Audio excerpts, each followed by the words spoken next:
लाडकी बहीण योजनेअंतर्गत बहिणींना आता मकर संक्रांती गिफ्ट मिळणार आहे आणि लाडक्या बहिणींच्या बँक खात्यावरती जमा होणार आहेत 3,000 रुपये. कारण सरकारच्या पुरवणी मागण्याला मान्यता मिळाली आहे आणि यामुळेच लाडक्या बहिणींना हे 3,000 रुपये आता नक्कीच मिळण्याची शक्यता निर्माण झाली आहे.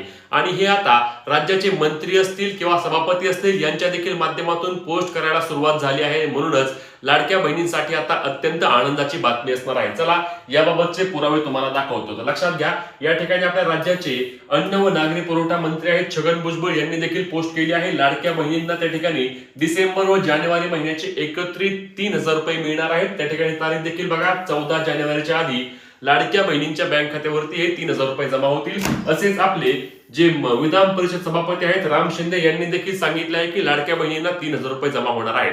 तुम्हाला लाडकी बहीण योजनेअंतर्गत आतापर्यंत किती पैसे मिळाले आहेत कमेंट करून नक्की सांगा. व्हिडिओ शेअर करायला आणि फॉलो करायला विसरू नका. जय महाराष्ट्र.